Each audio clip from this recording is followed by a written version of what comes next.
Welcome back, everyone, to our webinar series, Building Sustainable Futures, Global Challenges and Possibilities. I'm Klaus Weber. I serve as the Deputy Director of Northwestern Buffet's Institute for Global Affairs. In our webinars that we have every other week, we consider different United Nations Sustainable Development Goals each quarter. And for this spring, we have been focusing on SDG 10, reduced inequalities. The series is co-sponsored by the Northwestern University Community for Human Rights. Now, as part of the series, we've explored social and economic inequalities at the global as well as the local level, and often looked at connections and parallels between different locales.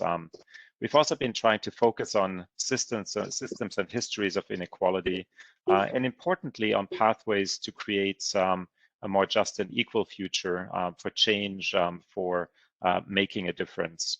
And today's session is a perfect ending to the series. It's the last webinar of the academic year. And we turn to education as one of the most critical sources of inequality, but also one of the most important intervention points. And so let me introduce our two fabulous speakers. Nichole Pinkard is a professor in learning sciences at Northwestern's School of Education and Social Policy. And Natasha Smith-Walker is the Executive Director of Project Exploration, and she brings over 20 years of experience in youth development, education, community engagement work in Chicago. It's going to be a very exciting, very interactive session. And together they will share their experience with creating equitable local STEM learning ecosystems in Chicago's Austin neighborhood, which we can think of as a microcosm of the very common, very persistent challenges of advancing educational systems for disadvantaged populations. As always, we will leave time for a broader discussion of questions and insights that are highlighted by this research for the second half. And so I encourage our audience members to submit your questions through the chat function, and I will relay them to our speakers. So welcome, Nichole and Natasha. Thanks so much for being with us, and I'll turn it over to you. Okay. All right, we're excited to be here. Natasha, you're going to start the presentation, and what we're going to do is we're going to tell you a little bit about ourselves and our work and how we arrived at working together, which will really dive into this problem and this challenge of how do you create equitable ecosystems.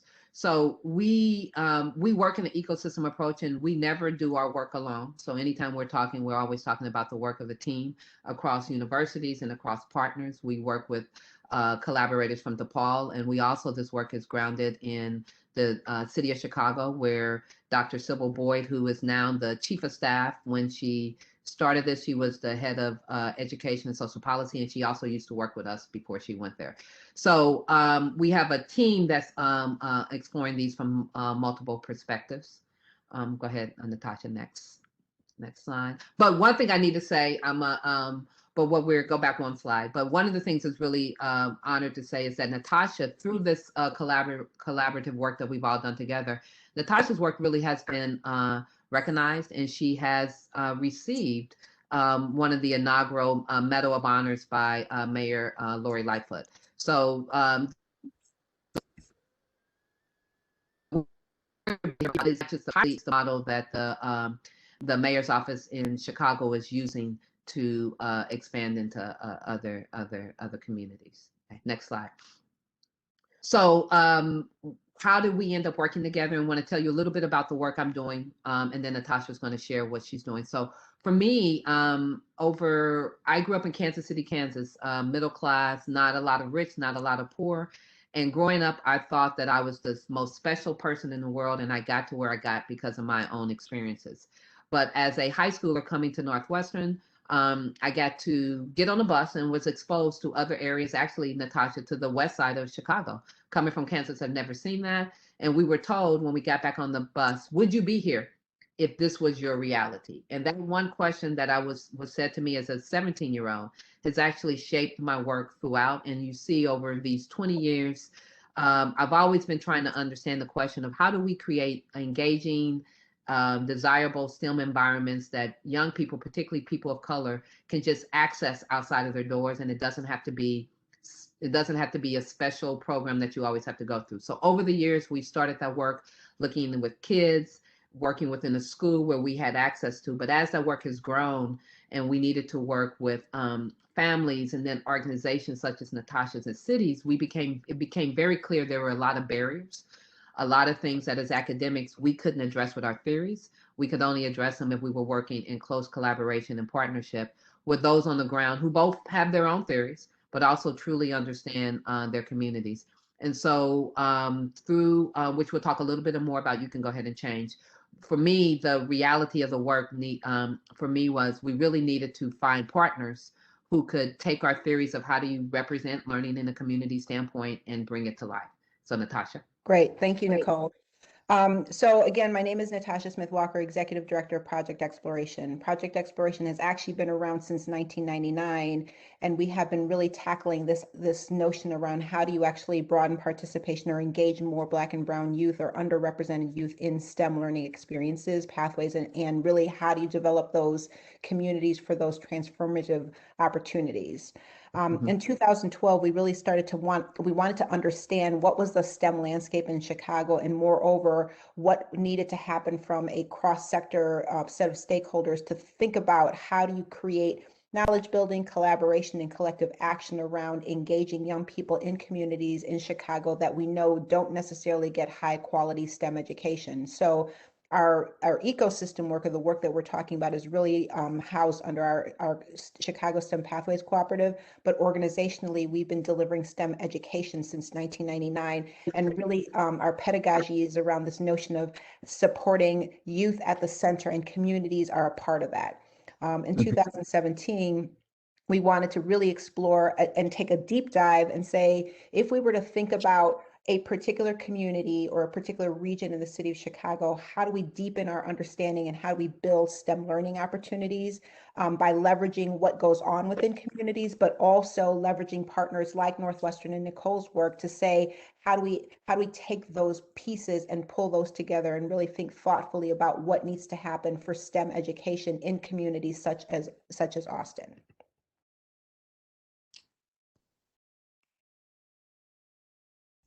Okay. And so are you doing this one? No, you are. And so in reality, what we mean, so while we're working at a whole system level, we're really trying to understand that for the individual, how do we help a child understand how do they understand where they are now and who they are now, but how do we help them imagine and access the resources that allow them to imagine a future self, one that is full of possibilities and not just based on limited possibilities that are also made available to them. And so that does mean we have to think about how do you really truly integrate what takes place at school, right, which is the canon that everyone has, but also what takes place in the home, but also what takes place in the community. And I think here's where our work is really intersectional, because we think a lot about what's different across schools and what's common, but we often don't think a lot or have the understanding of what are the differential opportunities that take place in the community that then trickle into what takes place at home. So our work is really about intersecting all three of these spaces into one set of opportunities that allow young kids, particularly girls and particularly Black and Latinx young people, to see themselves, the perception of themselves in science, to have role models who represent them, and to be able to have peers and they're trying to play basketball, football, or soccer, depending on how you call it, depending on where you live. Next. And this is really important right here. I want to pause just for a second, because I think that this notion of how a young person sees themselves is really, really sort of cloaked and sort of embedded within community. And how does community help support the opportunities and experiences that a young person can have that begins to start to shape those perceptions of self, which is why this work is really important and why community and community engagement is so valuable. Mm-hmm. Okay. And so the framework as an academic, so that same question, the way I come at it from as someone as a computer scientist who thinks about the building of technical systems, and also as a learning scientist who thinks about theories of learning and representation of community, of how that all comes together. This is the framework that has been guiding our work. First, being clear who are those stakeholders. So as I said, like, we instantly knew that we didn't have all those stakeholders, and the importance of collaborating with Natasha, who then brings the parents, the youth, to educators into that conversation. We're going to talk a lot more about the green, the infrastructure, information infrastructure, but it's also every community has a different hard infrastructure. What are your transportation routes? What are the hubs, the schools, the libraries, the access to technology? All of that is sort of the hard infrastructure that you just can't move with a snap of a finger. It takes some planning. But the soft infrastructure, things like expectations, the types of programs, how we engage online learning, all of those things are things that we can move more quickly. So our framework is to think about how do we have the right people in the room? How do we make visible what the hard infrastructure is that we have to work around and adapt? How do we make sure we have the resources to move quickly with the soft infrastructure? And do we have the technical systems, which is where my area of expertise is, to make visible how all of that can come together? And we believe if we do, then we can get to shared expectations at a community level. We can document what kids are doing and what communities are doing. And we can also document that infrastructure of people and resources so that we can change it. And it can boil down to kids, regardless of where they live, having access. It should be as easy for them to learn to play basketball. It should be as easy for them to learn to work a microbit as it is for them to learn to play basketball. And that's our goal. Go ahead, Natasha. And so that's the theory. And then what it comes down to is an actual system. So how we work together, Natasha's team knows all the art communities, so they go out and get all the program data. Who are the places in their community offering programming? Getting that programming in there. We've had partnerships with the school district, so every kid is in there, so we know where they live. How do we then geocode all of that data so we can create maps of where programs are, but we can also tell you in the community in Austin, you see to the right, what are the programs in your community? And you have the ability for families to search for opportunities. So I'm not going to go into the details of all of these, but just know from every stakeholder, there's a window into the database. The kids can see what's there for them. The parents can see what their kids are doing, and the community can say, do we have the right programs represented in our community to help us achieve our goals? And then we as researchers are getting data to understand it and to refine our systems. So in operation, what this looks like for us is that from an ecosystem perspective, it was important for us to do a lot of legwork. And so preliminarily, that slide that Nichole talked about, really understanding key stakeholders, was important. But part of that understanding key stakeholders was really becoming embedded within community infrastructure, participating in networks and associations and meeting structures that already existed, and being able to then glean who are those community stakeholders. And so for Austin, this particular list was pulled together after a numerous amount of meetings and listening sessions to say, as we think about our ecosystem and our young people in the center of all this, how are we making sure that we create a network of individuals that connect with one another, but have a special place in understanding what is important around delivering STEM education and why it's important to deliver STEM education. And I want to be really clear that the image is a full image of all the ecosystem members and partners that need to exist. However, I want to be real clear that in a community like Austin, you may not necessarily have higher ed or science centers and museums. And so the partnership that we have with Northwestern has really helped, and DePaul has really helped us to elevate the understanding and help bring in the types of resources that a higher ed institution can bring into a community. And then when you look at the list of stakeholders, from students as young as middle school, including faith-based communities, including police departments and community action councils, these were all really important systems within communities that are important for us to engage with and pull into the conversation around what's important, how to deliver opportunities for young people in communities.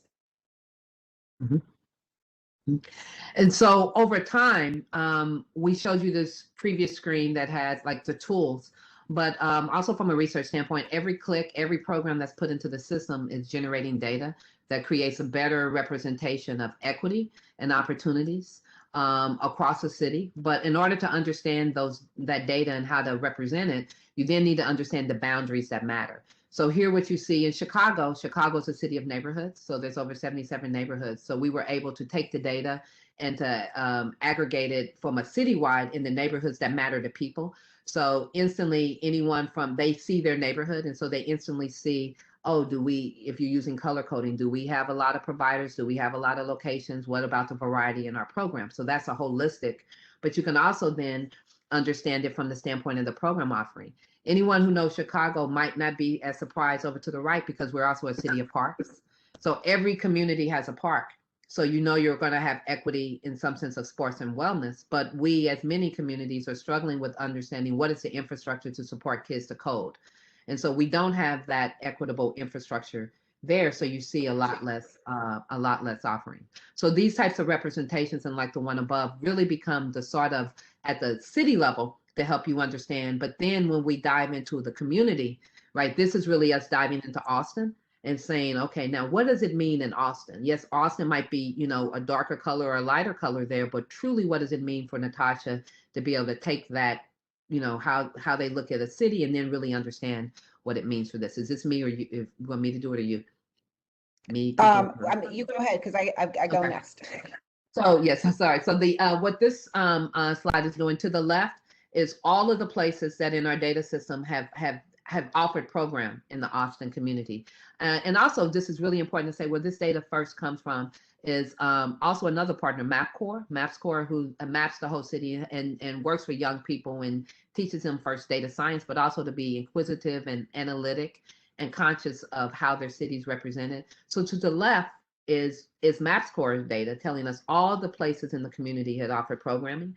And to the right is that data mapped on our data set of all of those organizations who are offering summer programming in our initiative. So you can instantly see here, we got a lot of places who have the ability to be a provider of summer programming, but we see other places who haven't. And so this enables Natasha and in her community to say, hey, how do we think about this? What can we do in order to bring more opportunities here? Because we could see the places that could easily be brought online. So as we think about how this work happens, I want to just bring to the surface what were some effective strategies that we were able to put in play through all of this work. So number one, as I shared before, become embedded within existing structures. We made sure that we had multiple people participate in looking at this data and understanding and helping unpack it. Listening. You know, oftentimes, you know, I think one of the things that oftentimes happen with universities is that, you know, university folks come in and say, okay, we've got the best practices. But I think one of the unique qualities that we've been able to partner with Northwestern is this notion that they came and really did a lot of listening and understanding what were the complicated things that needed to be really addressed, as minuscule as understanding the fact that there was transportation routes or lack of Wi-Fi. Collect data and share with the stakeholders. One of the key and valuable pieces is that you're able to take that data and engage people highly in that collaboration to create the solutions and the outcomes that we're trying to see within communities. And this notion around working alongside versus with is really important. It wasn't that we were working with community, but we were working alongside community to help them help us figure out what were the best practices and what was going to be important in communities and how they then become part of the solution. And the next couple of slides, we're going to talk about some of the outcomes. And I think the first outcome was really these maps and understanding interest and what kids were interested in doing and how we communicated that. Being able to understand hotspots. And so not only did we understand, you know, what programs and what assets were in communities, but we also needed to understand what were some challenges and barriers that would cause a barrier, impede a young person from moving around. You know, how do you increase the demand for delivery of STEM programs? A big key partner with us now is the Chicago Park District and how we're now embedding existing STEM related programming within a system that's already doing and having young people be there and building their capacity to support engaging young people in STEM education.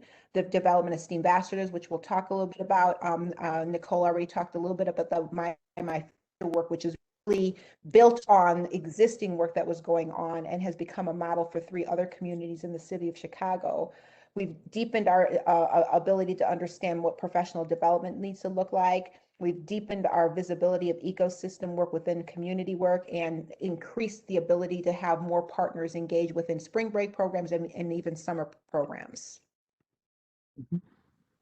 And so this really is a excellent slide that demonstrates, you know, a actual meeting that we had. And so I love the fact that we actually are able to point out that we had a well-rounded group of individuals that were sitting at the table and having these conversations. And if you notice the slide around them, there are maps, and the maps were what really drew this conversation in and really helped us figure out, you know, if we bring in a variety of different stakeholders, how do these stakeholders help to drive the direction and the changes or what needs to happen within communities to make sure that the work is supported. Yeah. And one thing just to add there is like also you see, can you go back? Well, you can still see here. So it's also important to say faculty from across multiple universities working together, bringing our research questions together under shared IRB protocols so we can tackle problems and use data to challenge our own lens. Okay. So me or you? No. Okay. So in that conversation, then you saw the what comes out of these conversations is first an agreement to say we understand the city, right? And then we understand where we are. And then diving into here, the community said, really the challenges we want to understand are safe passage.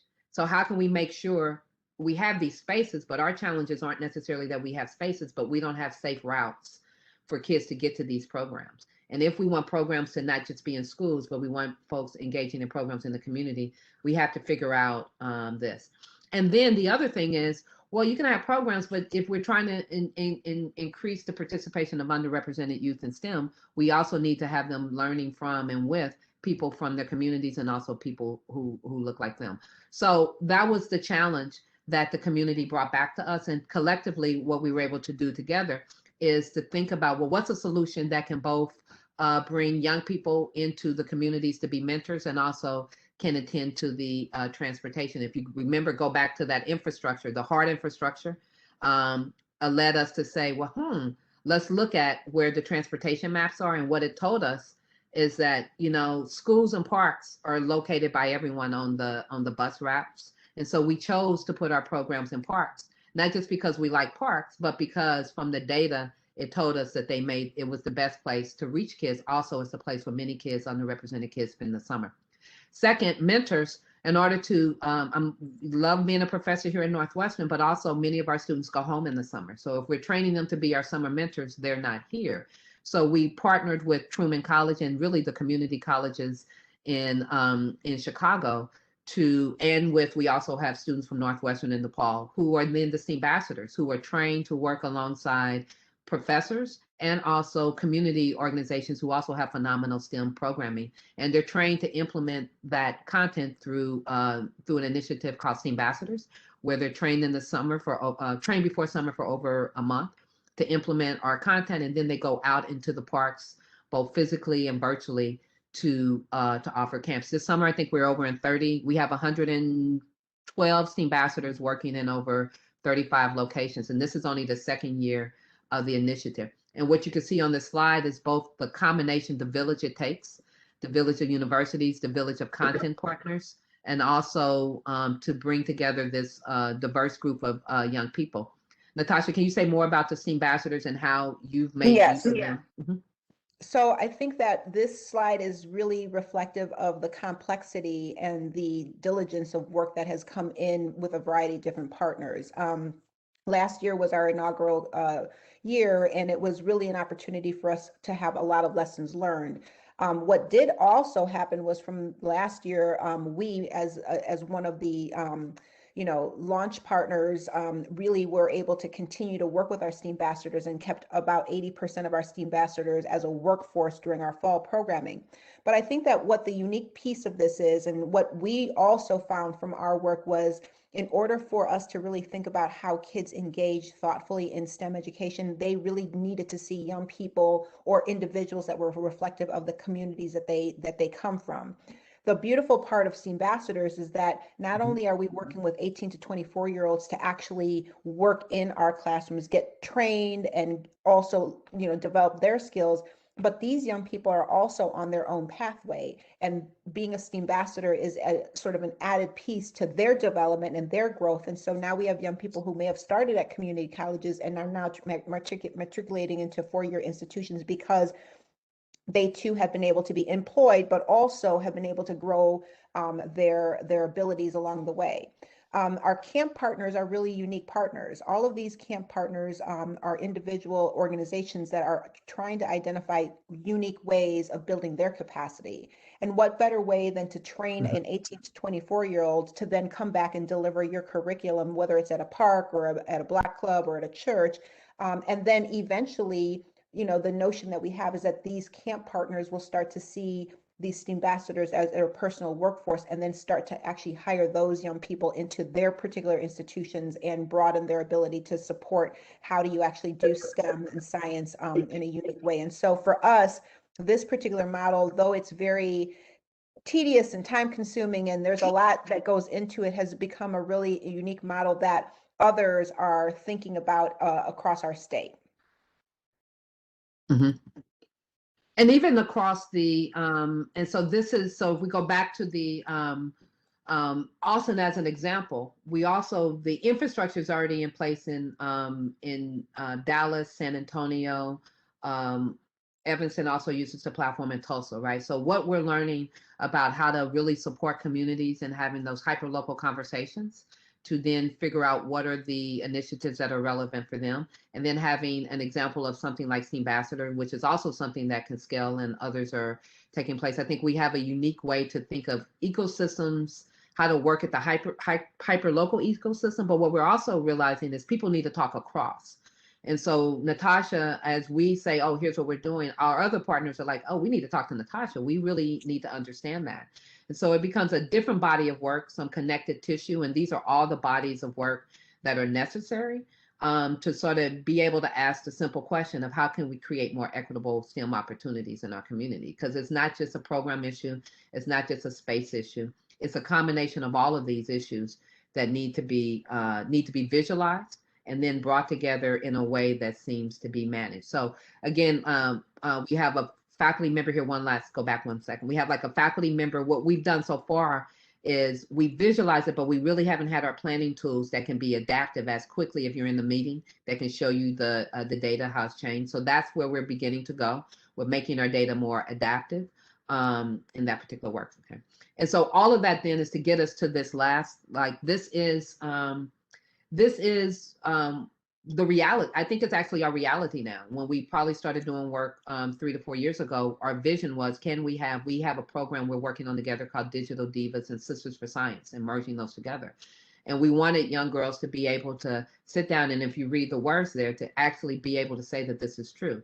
They were coding, they were DJing, they were doing all of this stuff in partnership with friends who look like them in spaces that are comfortable. And I believe that we've actually gotten very close to achieving this. And so that's what we have for you right now. I really want to open up for questions and conversations and any questions we can answer. Excellent. Well, thank you very much, both of you. This is really fascinating to see it sort of up close, what you've done there. Maybe a sort of a broad opening question. How much of this is about STEM education in particular? And I noticed that on some of the slides you morph into STEAM, and that there's a little bit of an R in there sometimes in terms of writing. So or is this just a good approach to any type of educational initiative? So is this unique and specific? Are there challenges to STEM education in particular that you're trying to address? Or would you expect this to be equally effective for just overall learning and development? I'm gonna jump in, Nichole, because I think that one of the things that we need to think about is that our young people are not necessarily familiar with STEM as a standalone. And so oftentimes there's ways that we need to think about how to engage a young person. And so when I think about TunePad, they're coding. However, when you think about TunePad and you tell a young person you're going to be building beats, then a young person from a community that may not necessarily recognize that coding can actually be connected to DJs and building beats, it becomes now this whole way of thinking differently about what STEM can actually bring to the table. So I think that being really unique and being really thoughtful about how you are engaging a population and how you're engaging young people and their interests is important in this work. And to add on that, I think where STEM matters, and I was watching, anyone who's heard me knows I talk about basketball, but I'm gonna use this example here. The most professional basketball players comes from Prince George County in Maryland, right? And I saw a special about it this weekend. And they said, you know why that is? Because they put in the infrastructure to put parks and recs throughout the entire community. So a young kid is constantly has a place to go and to play. And so where this is important for STEM is I think we don't have the infrastructure in place in our communities if we want someone to engage in STEM. It can't just be at school.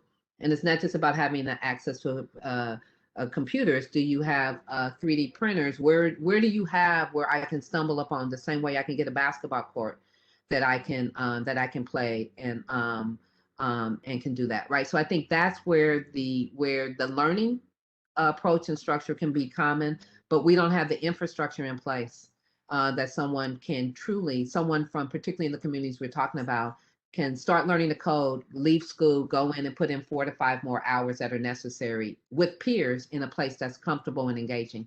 And when we get serious about that infrastructure, I think regardless of wherever we are, done some work in Morocco and seeing how they've been phenomenal in terms of thinking about putting these spaces inside of the communities and the places where kids can, go from home to school right in the same places. And the amount of time that kids are able to put on task is different.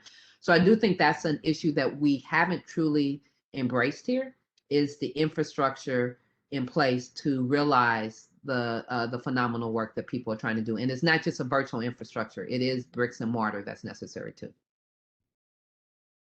Yeah, I think that's really interesting, and I think maybe one sort of follow on is we think of infrastructure as sort of what's already there, right? It's sort of in the background. But it seems that a big part of the data visualization and sort of the making and sharing of information is to make visible what infrastructure is there and what isn't there. How does the data-driven approach help with then fill the gaps or build the infrastructure or sort of develop it when it's not there? If you have a glaring gap and now you see it, but then what do you do? How does your sort of approach then proceed? Two things. I'm gonna say something, and then Natasha, definitely the Wi-Fi. You can talk about that. So one for my own stuff. So I think I do work around equity, and I want to make sure girls have access to programming. So I use the data myself and my colleagues Denise Naku and Sheena Rate to figure where should we place the Divas, our expansion program. Where should we go? We thought we knew where we should go without looking at the data, and we said, here's this neighborhood, that neighborhood. Our neighborhoods were completely wrong from what the data told us, right? The data can tell us how many girls of a particular demographics where you have certain programs, where are they? And the neighborhoods, I thought I knew Chicago, but I didn't. So in that sense, the data can really even take away our own biases about what we know and really allow us to look at what the data says and to make decisions that are truly driven by that and not based on our own experiences of where we've personally traveled. So we now use it and where we're trying to go, even with Natasha, is to figure out how to really allow it to give us, to help us guide where we should place our programs based on where the data is telling us where things are needed. Natasha, you want to talk about the infrastructure? Yeah, I'm going to talk infrastructure, but I'm also going to say, so, last summer, where we were, really thinking about how this pivot needed to happen with virtual programming and getting STEAM ambassadors out, and the park districts were at the table, and we, went through a lot of extensive planning. And about a week and a half out, our park district partner said, hey, but not all of our parks have Wi-Fi.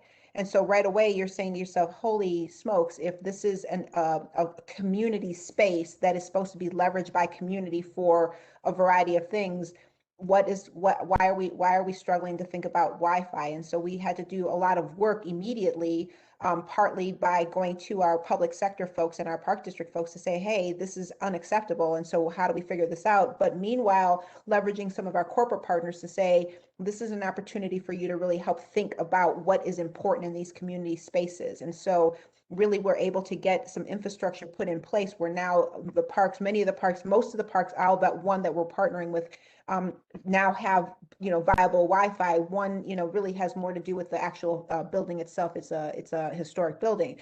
I think that's really key. I think the other thing that's really key is being able to take this data back into the My Shine, My Future work that we're doing for the mayor's office is really built on this notion on how do you connect every kid to an opportunity. And so once you know what kids are interested in, that's when those community conversations begin to happen to say, how do we start to say, oh, we need more vet science programs because that's what kids are interested in doing. And how do we leverage our partners in our ecosystem that may be external to a community? And that's a lot of the work that we've done as an organization to say, what is the balance between what community and young people are looking for and what are the partnerships that we can build and build bridges to say, we would like to leverage those opportunities to come here. And I know that there's a question on the table that Christopher has in terms of the where will I be? And I think this is a really good question, because what this does is that when you start to build those connections and those bridges, a young person in Austin may not necessarily see themselves as going to Northwestern University or attending a program at the Adler Planetarium. But when you start to create those connections within communities with those institutions, and young people see themselves with working with those institutions in their community, and then we begin to bridge those opportunities to those institutions, young people begin to get a sense of, this is something that I can now aspire to do. And so that notion of, bringing those universities and bringing those employers, I think Boeing is a really good example in Chicago of a corporate partner that really does push for young people to get that balance of what happens in your community and how do we bridge that in terms of the external work. And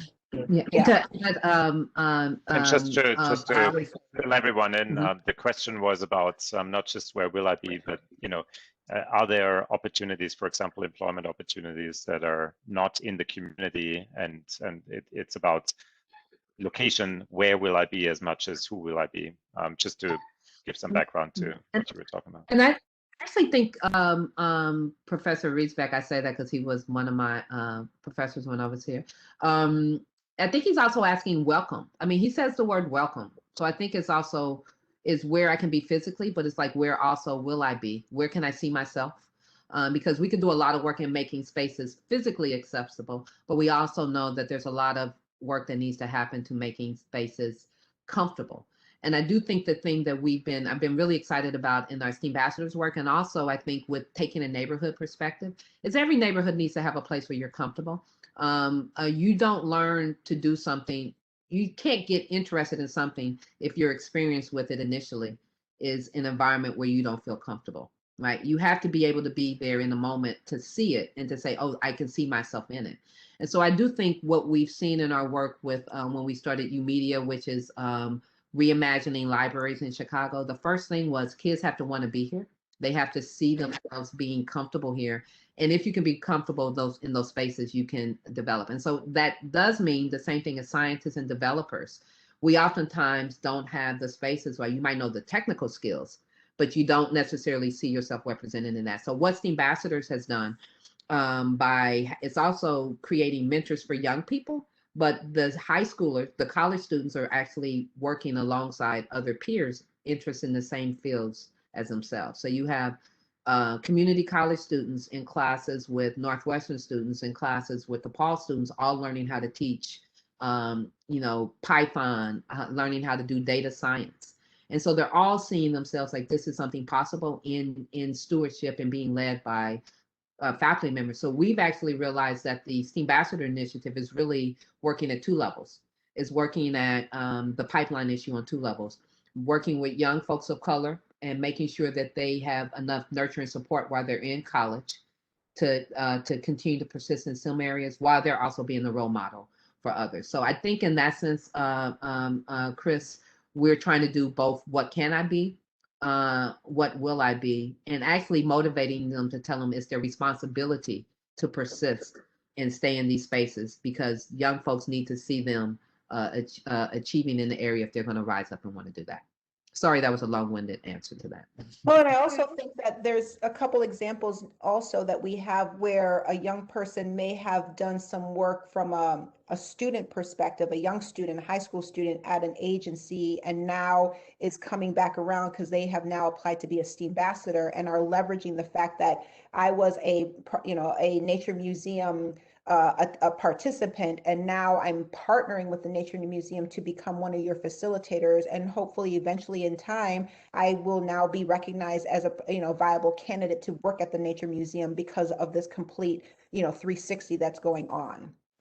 Actually, so this is something we didn't really talk about, but a byproduct of this whole thing is the data that we have of the pathways, right? If I ask you how someone became a professional athlete, they can tell you every team they played on, who their coaches was. There's a trajectory. If I ask you about your school, what you did in school, there's a transcript. We don't have a record of a way of understanding what were the important out of school spaces, the types of experiences that lead to people, becoming the roles that we want them to take on, the jobs that we want them to take on. So we guess at it. And oftentimes, I know me, I'll say, hey, this one class was important, but there were probably 6 others that were probably more important, but they're just not at the top of my mind. So part of what we're doing is the data set. The same way we can map the communities, we're working to aggregate to be able to understand which types of experiences truly matter for all youth, but particularly underrepresented youth, BIPOC youth in their communities, that lead them to stay motivated, stay persistent, and to continue to explore those opportunities. I want to sort of follow up a little bit on the community concept, and it's a very community-based approach, and community here seems primarily a geographic area that sort of represents the community. Mm-hmm. Can you talk about, are there sort of conditions or boundaries for what type of communities this approach is most effective, or where you need additional support? I'm thinking of anything from the heterogeneity or segregation within the community, the community social capital and sort of ability to actually work together, or just sort of the geography, the physical layout of the community. Just give us a sense of what community actually has to be there for the approach to be successful. We actually, it's funny because we had a slide we took out that talked about boundaries, right, Natasha? Because the boundaries are fluid and it really depends on the issue you're looking at. And so we're really trying to take a Chicagoland regional approach, because we believe that there's sometimes where a question that Natasha's looking at in Austin, some of what we might be doing in Evanston for that question might be the better way to look at it. Our work with girls isn't really only geographic. We're trying to bring girls together across. It's more the theme. So our work, and we think of community both as geographic, but also based on thematic. And in a regional area, both with online resources and also place-based, you can work within both of those. That might have sounded, Natasha, you want to say that in a better way? Yeah, so so for us, the identification of community really was actually a lot of work that got done on the front end with some partners. So Chicago Public Schools was a part of it, some of our other STEM institutions. And so we really looked initially at 5 communities. And we wanted to understand and explore, the impediments that go on in certain communities around access to STEM education, but more importantly, interest in STEM education. We landed in the Austin community for a couple of reasons. Number one, it was a community that was ready to actually start thinking differently about their educational system, and STEM was a byproduct of that. And so when you started to really unpack what STEM education looked like, that really led to some other conversations around just education in general. We had very deep relationships and interest from our Chicago Public School partners that said, we are willing to open our doors and we are willing to work with you in tandem, because we too want to understand what's important for the kids in this particular area. We didn't pick an easy community because the Austin community is the largest geographic. It really considers itself into 3 different chunks. And so there's, the island, there's North Austin, and then there's the rest of Austin. It also was a community that was struggling with school closures. It was a community that was struggling with economic development and violence, increased violence issues. And so we took that on. The other piece of it, it was that the network of community partners were really starting to create some structures around how to kind of meet. There's a process here in Chicago called the quality of life strategies. And so we were already in midst of a quality of life planning place. And so being able to really become embedded in those meetings also helps support the fact that we had a large number of stakeholders that started to say, hey, this is really interesting to us and we want to know more and we want to make sure that we're a part of it.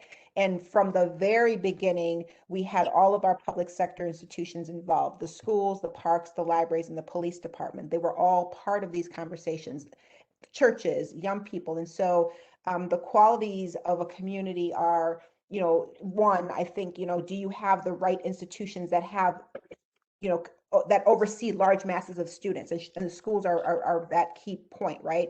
Do you have institutions that are helping to support the services that families and children need? And that was in place. And then number three, did you have interest from external partners that were saying, hey, we really do want to tackle this population and we really do want to provide services here, but we just don't know how. And I think those are some of the things that really came together along with what Nichole said, that really helped develop the ecosystem that we're working on here.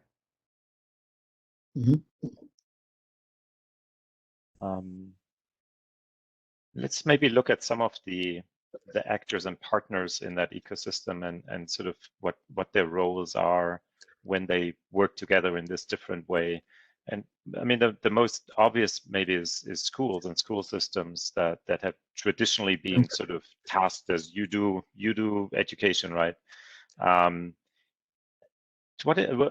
does the role of schools actually change in this? And I maybe you can also address a little bit how it compares to the focus on educational standards and standardized testing and sort of more uniform approaches that seem very prominent in many educational policy approaches.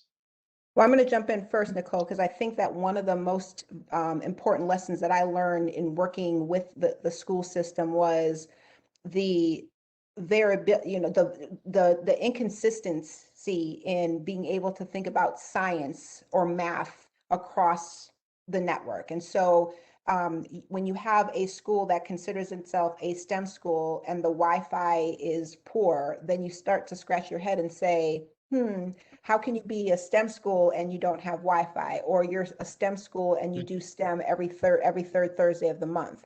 And so the challenges that our school systems often have is K-4, you do not necessarily have to have a credential in science or math. You're just teaching it from just at large, I'm a teacher and this is my profession from K-4. It's not only, it doesn't become important until you're in middle school. And by that time, there's a huge gap that young people experience from K-4 in terms of interest, curiosity, and just naturally being, scientists. I mean, I don't know any kid that hasn't asked why or how. That is just a natural question that kindergarten, first and second graders, just naturally ask. But if you don't think about how to cultivate that and nurture that, then it becomes a challenge.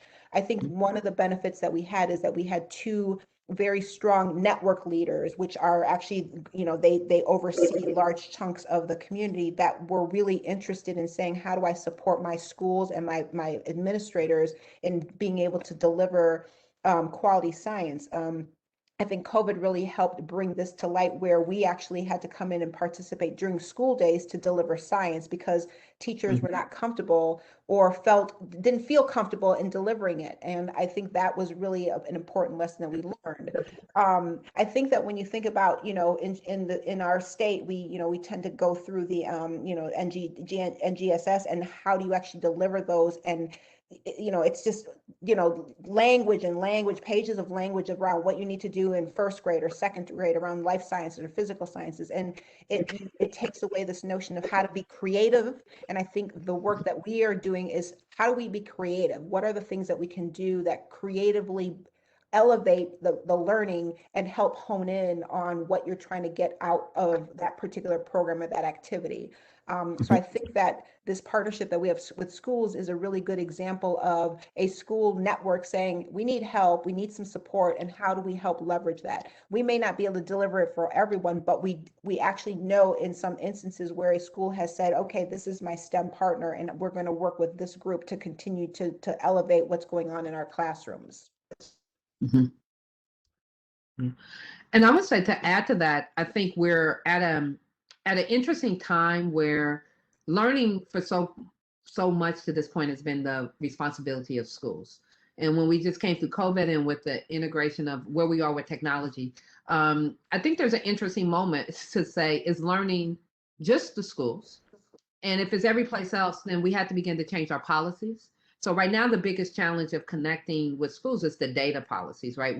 Illinois just has some new policies. And in one sense, it's like, well, let's protect the data in so much, which then means you can't make connections. So a kid who goes from the school one day to the park to the library, all of those are 3 separate places, knows nothing about that kid, and the learning doesn't move across those spaces, right? And the younger they are, the less that can move across, and it requires parents. So I do think there's a conversation that needs to be had at the level of communities, the level of cities. How do we think of learning? How do we think of a kid having a universal ID, universal technology, right? Should you just get a device? In the summer, I get a computer from my school, then I got to give it back to the school. I go to the library. I can't. We literally had kids taking back computers to school for us to then have to give them another device to be able to use at the park that then couldn't go home, right? And that is just unequitable, because we know, if you're coding anything in STEM, you need those hours on. Like, I wouldn't teach you to play basketball if you only practiced the hour at the gym. You need to go home and practice. Same way with piano. And so I think that's where we in academia need to begin to put in the work with the districts and with cities to reimagine how we protect our data, but also have more connections across these civic spaces that should be able to be connected. I know Chicago is really, Mayor Lightfoot is really trying to push on this initiative and figure it out. But to me, that's the biggest challenge right now, is that all of our systems are disconnected in ways that, a parent has to fill out 10 forms if their kid, every place has a different form. And so we can't be learning and building upon that and it's only universities who have the ability to sort of help connect some of that. Not only universities, but I think we have a major role to play in that. No, I think that's right. I mean, and I think we've got a couple of good examples, because we've been meeting with schools, and as I said, we've been meeting with schools, parks, libraries, police, when they've been part of that process in the beginning. We have 2 very specific cases where, there's a school that's right across the street from a park, and we've worked with the park to do installation around math, and now we're working with the school to be able to connect with the park so that during the school year, that becomes a connected learning opportunity. And this summer, we actually have the park that's using a particular school to actually help, again, create that connected opportunity and re-engagement in that particular school. And so there are ways, to Nichole's point, that this has to be a network that is working in tandem with one another, and not necessarily thinking about each location being a disparate place where a young person learns.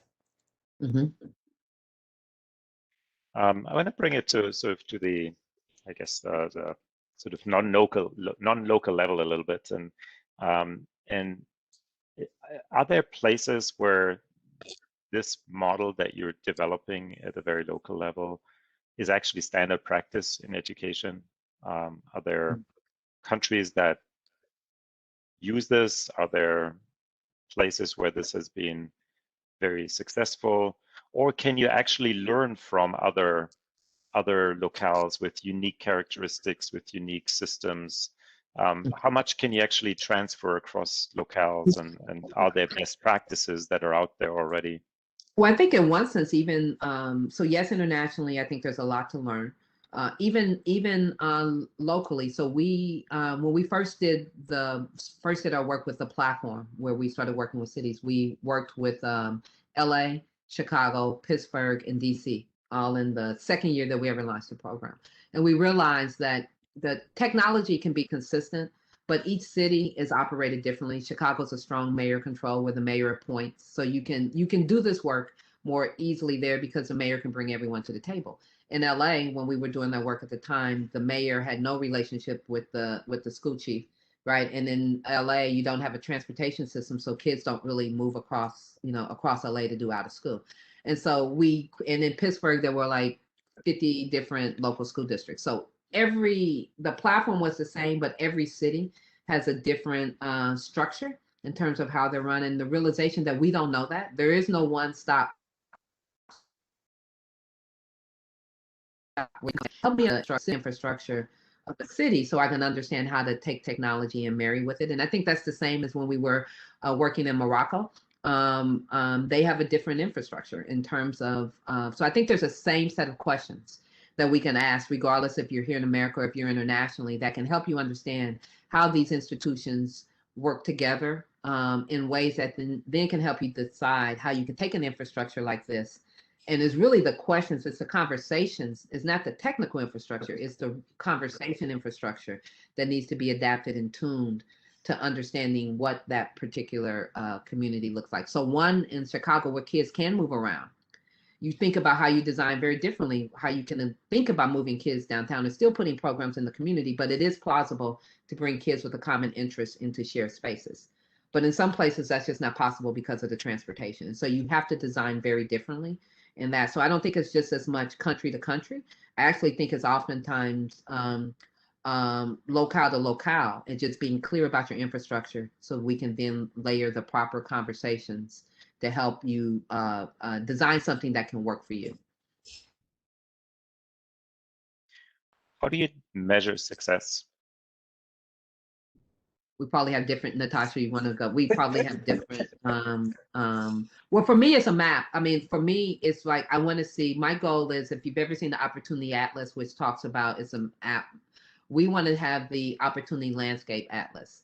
We want to be able to map all the spaces and places where opportunities are there in the community so that communities can really own what do we mean by equity and opportunities and STEM opportunities, and have we done it? And you can look over your shoulder and say, here's a place that's done it and I can do it there. I think that's for me. I think the having been someone who grew up in a community in Kansas City, Kansas that did it right, and I never had to, the infrastructure was there and it worked, and I never had to think about it until I go back to when I came to Chicago and I saw, oh, this is a very different infrastructure. I realized at that point that I was growing up in a special place. And I think in that sense, if we can make visible the infrastructure across multiple places to allow communities to have that conversation themselves, I think then that's a success for me. But that's more at the macro level. I'm curious for you, Natasha, at the community level. Yeah, demand. I think that when we first started coming and doing work in this community, the notion of, going to an alderman's, gospel fest and having a STEM location or a STEM area was a little bit of well, what is a STEM area? And then when you start to see the alderman making her own, bottle rocket and saying, this is cool, and then making sure to tell her chief of staff next year they need to show up with the STEM stuff. You start to see that community is embracing this notion of, we want the STEM here because we want to expose our kids to these opportunities. And so demand starts to build. I actually was rushing back here because we had a parent barbecue that parents were wanting to do their own STEM activities. And so it wasn't about the kids anymore. It's about now parents that are trying to figure out, how do I take some of this and what do I learn and how do I get myself involved so that I can work with my young person.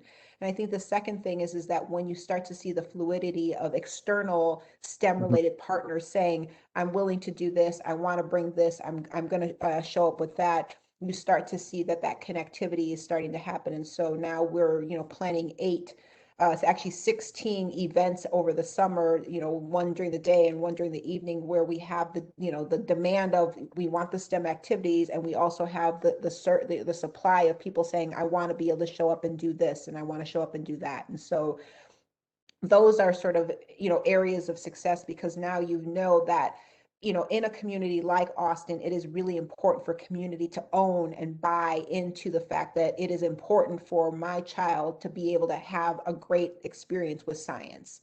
And how do I find that? And so to me, that's really where success starts to lie.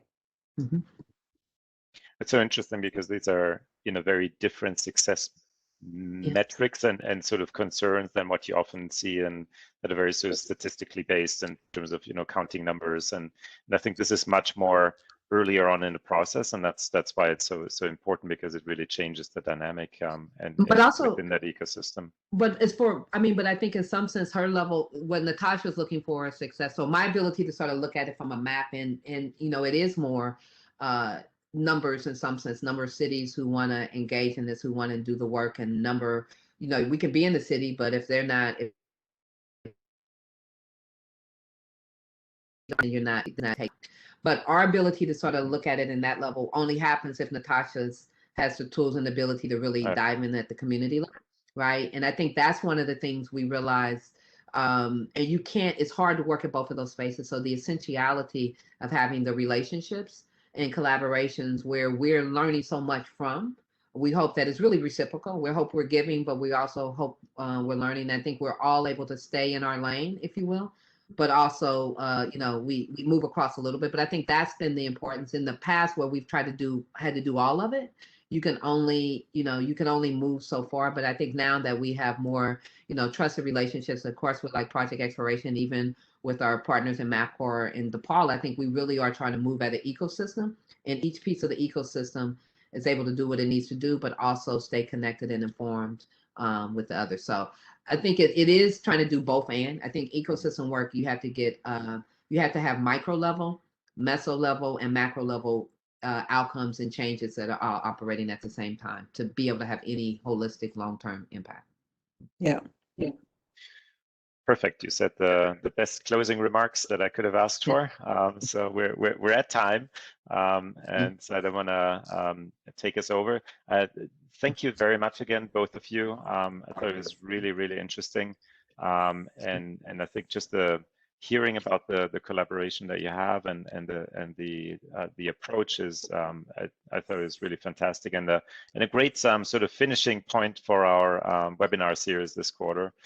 Because it's both very close to home, and yet it's something that is so universal and so widely applicable that it really relates to everything we've been doing.